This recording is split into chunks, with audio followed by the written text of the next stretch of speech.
Pessoal, tudo bem? Hoje a gente vai falar um pouquinho, é um capítulo rápido, sobre o modelo de unidimensional de compressibilidade dos som e expansão térmica. Então, nós vamos falar dessas três grandezas para o modelo de átomos ao longo de uma linha, né?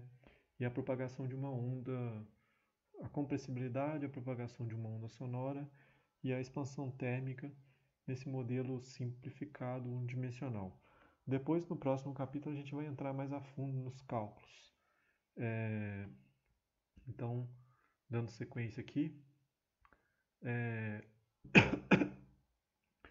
nós vemos essa figura aí. Então, aqui nós vimos lá nos capítulos anteriores sobre ligações químicas que existe uma posição ótima da distribuição dos átomos de tal forma que a energia seja mínima, né? Então, aqui nessa figura nós temos aqui um potencial em relação à posição e temos aquela posição de equilíbrio, onde os átomos estão localizados em torno e oscilam em torno desse ponto de equilíbrio é, entre um x mínimo e um x máximo. Aqui nós temos duas condições. Essa linha mais clara, que está abaixo, é uma linha como se fosse um oscilador harmônico, né? E essa linha mais escura, que se estende até o lado direito do gráfico, é uma linha que representa termos de ordem superior. A oscilação deixa de ser harmônica, né? Quando você acrescenta temperatura no seu sistema. Então, uma expansão do potencial em de Taylor ao redor do seu ponto de mínimo é dada pela equação 1, né, no qual nós temos termos de ordem 2 e ordem 3 e termos de ordem superior. Esse kappa aqui que aparece é como se fosse a elasticidade lá da rede, é um sistema massa-mola, a mola de ligação entre os átomos, né? Então, se você tiver pequenos desvios, se você considerar a temperatura do seu sistema igual a zero, você pode considerar termos até termos de ordem 2. Então você tem uma aproximação de oscilações de uma aproximação harmônica, que é apresentada na equação abaixo, né? Eu cortei o termo de ordem 3. Então, se eu gero um pequeno desvio da posição do átomo da sua posição de equilíbrio, esse desvio vai fazer o surgimento de uma força, né, dada pela lei de Hooke, aqui apresentada na equação 2, né, que é menos K delta X. Esse sinal negativo é para que uma pressão positiva compressiva reduza a distância entre os átomos. E aí a gente pode dar a descrição de compressibilidade, que vocês devem ter visto lá no curso de termodinâmica, né? Para um sistema no qual nós consideramos a temperatura igual a zero, a temperatura igual a zero, nós temos que a entropia também é igual a zero, né? Então, nós utilizamos essa expressão fazendo essas considerações. Transformando essa equação, né, aqui para um sistema tridimensional, né, volumétrico, vamos transformar isso para um sistema linear, que é o caso que nós estamos estudando aqui no caso unidimensional. Então, a expressão da compressibilidade fica 1 sobre L. Esse 1 sobre L, o L vai ser a constante de rede, né, que a gente vai chamar posteriormente de A. A derivada desse L com relação à força, a variação da constante de rede com relação à força. Tomando essa derivada, a gente vai ter que isso vai ser 1 sobre kappa x equilíbrio, né, a posição de equilíbrio, ou 1 sobre kappa A. Então, L é o comprimento do sistema, o x equilíbrio é o espaço entre os átomos. Ah, não, desculpa.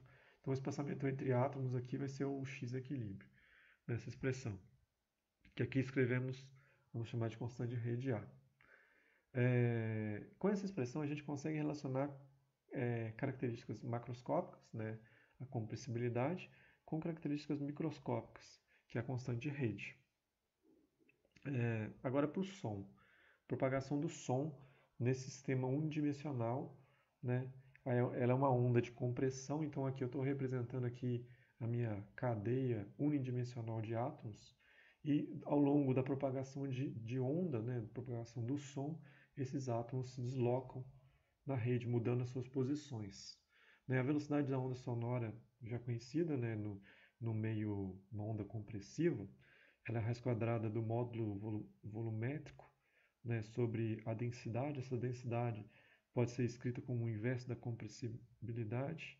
Esse beta aqui não é o inverso de temperatura, né, como anteriormente. A, a letra foi usada mesmo, mas aqui é outro beta, compressibilidade adiabática. Então, uma observação é que nós estamos tratando para um sistema unidimensional. Se nós considerarmos para um sistema real, né, a compressibilidade é anisotrópica e a velocidade do som depende detalhadamente da direção de propagação. Se a gente considerar a densidade de massa sobre a constante de rede, nós podemos reescrever a expressão para velocidade como raiz quadrada desse k ao quadrado sobre m. Posso tirar esse a para fora da raiz quadrada e fica mais simples. Vou falar um pouquinho agora sobre a expansão térmica. Na expansão térmica, a gente vai considerar temperaturas maiores que zero, né?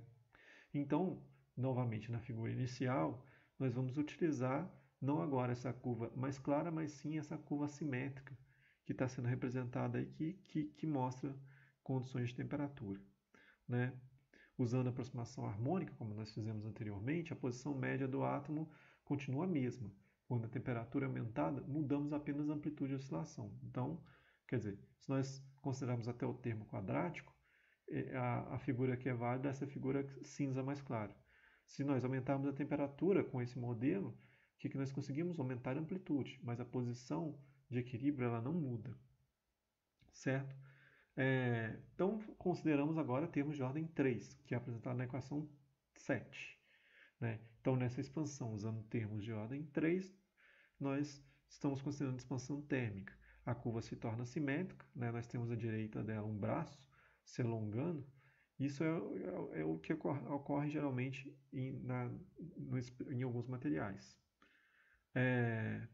Então, esse capítulo é bem breve, ele fala somente sobre esses 3 tópicos. E aí, para frente, eu vou passar para vocês o que fazer lá no fórum. Muito obrigado. Até mais.